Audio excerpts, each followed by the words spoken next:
But I think people can choose to be not ordinary. You know, they can choose to not necessarily conform to the conventions that were taught to them by their parents.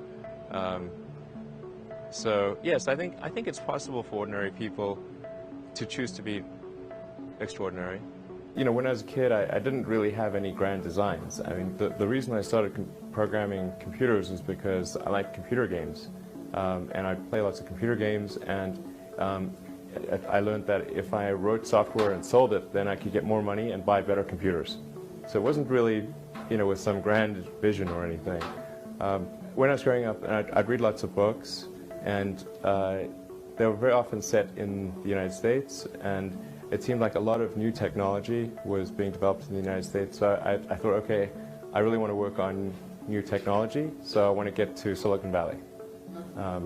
You know, which when I was growing up, Silicon Valley seemed like some sort of mythical place. You know, like Mount Olympus or something. So when you thought about the Silicon Valley, you were still in South Africa, right? Yeah. Yeah. So once you were still in your teenager time. Yeah. I tried at first to convince my parents to move to the U.S., but neither of them would move. They were divorced, and so eventually I was able to get my Canadian citizenship because my mom had been born in Canada. So I moved first to Canada by myself when I was 17, and then a few years later I moved to the U.S. The reason I came out to Stanford was actually to work on energy storage technologies for electric cars. That summer of '95, I was looking at the internet, and it seemed to me like the internet was going to have a big effect on humanity. So I thought, well, I can either work on electric vehicle technology and do my PhD at Stanford and watch the internet get built, or I could put my studies on hold and try to be part of the internet. And at first I tried to get a job at Netscape because that was the only internet company, and they didn't respond to me. So then I was like, okay, if I can't get a job at the only internet company, then I better try starting something. But I talked to my professor and I said, look, I'm going to try starting a company. It's probably not going to succeed, and if it doesn't succeed, can I come back? And he said, sure, no problem. And so I put my studies on hold and started the company. I was born in Pretoria, South Africa. Lived in Johannesburg and Durban as well. Was able to travel to a few countries growing up within Africa and around the world. Went to the US when I was, I don't know, 10-ish or something like that. And I read a lot of comics. No, I wouldn't say that I always knew that I wanted to be an entrepreneur. I actually wasn't sure what I wanted to do growing up. I think at one point I thought, well, like inventing stuff or creating things would be a cool thing to do. But I wasn't really sure if that meant starting a company or whether that meant working for a company that made cool stuff. In fact, when I first came out to Silicon Valley, it was to do grad studies at Stanford in applied physics and material science. And then I saw, this was in '95, I kind of thought the internet would be something that would change the world in a major way, and I wanted to be part of it. And actually what I first tried to do was I tried to get a job at Netscape. So I wouldn't actually try to start a company, I tried to get a job at Netscape.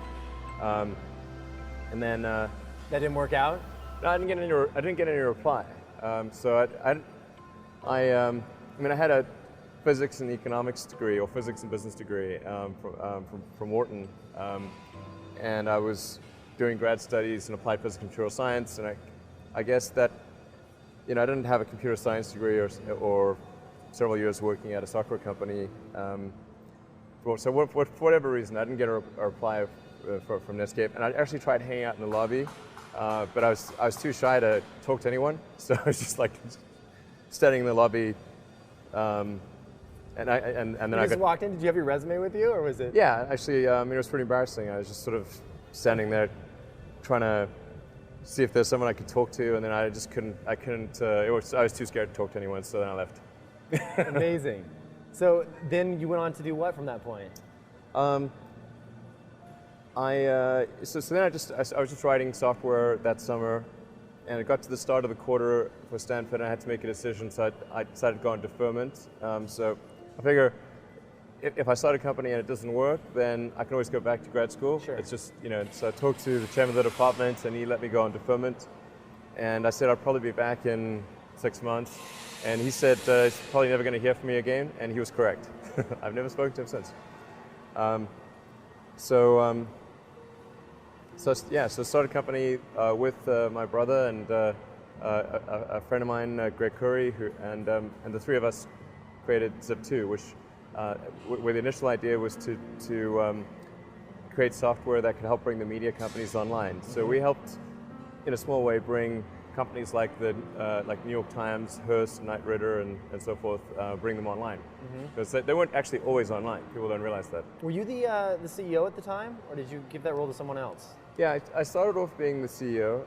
So I was CEO for probably the first year, and then. But after we got VC funding, the venture capitalists wanted to hire a professional CEO. Was that frustrating, or were you like, this is over my head, I'm ready to give up this role to someone else? At the time, I thought it was a good idea because I didn't really know what I was doing, and I figured they would hire someone who would be really good, and that person would increase the chances of success of the company, and so that seemed like a good thing. And then I could work on software and kind of product direction, and that's what I like doing. So that seemed like a great thing. Now, in retrospect, I think that wasn't the best thing, because the person that was hired, in my opinion, was actually not that great. So I think, I think quite frankly, the company succeeded in spite of that person, not because of him. Starting a company for the first time is very challenging for a lot of people. They don't even know where to begin. You must have run into a lot of, we all made mistakes in starting our first company as far as hiring, like you said, the people you bring in, like the CEO that replaced you. Did you surround yourself with mentors? Who did you look to for advice? I read a lot of books and talked to lots of people. I didn't have any one person who was a mentor, but I always looked for feedback from people around me, and feedback from an historical context, which is books basically. So that's any book stand out as something that was like something that you really relied upon, or are they just general business books, or? I didn't read actually very many general business books, but I liked biographies and autobiographies. I think those are pretty helpful. So I like, and actually a lot of them aren't really business, although like something like Franklin's, both his autobiography and say the biography that's recently been written by well, not that recently, but in, I guess 5 or 10 years ago, whenever it was written, the biography by Isaacson on Franklin's really good. And you can sort of see how he because he was an entrepreneur. He sort of started from nothing, actually just like a runaway kid basically, and created his printing business, and just sort of how he went about doing that, and then over time he also did science and politics. So that, I would say certainly he's one of the people I most admire. Like Franklin's pretty awesome, but then I think it's also worth reading books on scientists and engineers. Tesla, obviously. Did you hear about that Tesla museum that they're having built? Yeah, I actually contributed some funding to save the land. Oh, that's great. Yeah. Awesome. Yeah. That was a very cool thing that Oatmeal did. Yeah, I thought it was pretty cool. I like the way that they put it too. It's like, let's have a goddamn Tesla museum. Yeah. That's awesome. So fast forward a little bit, you obviously did PayPal. That was very successful. And then at some point in time, you're like, I'm going to do something crazy, something that's never been done before, with Tesla and the space-related stuff that you're into. Yeah. Why take on such huge, very ambitious type projects? Did you ever have a feeling like this might not work?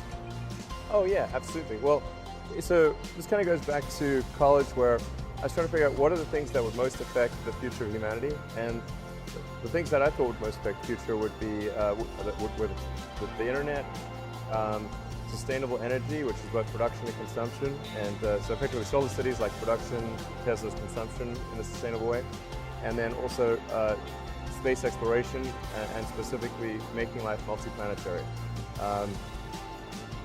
Now, I didn't expect at the time to be involved in all of those areas, but those are just the areas that I thought would most affect the future, and as it turned out, I've been fortunate enough to be involved in those areas. But that's the thread that connects them. It's like, is kind of my best guess at what would most likely affect the future in the biggest way.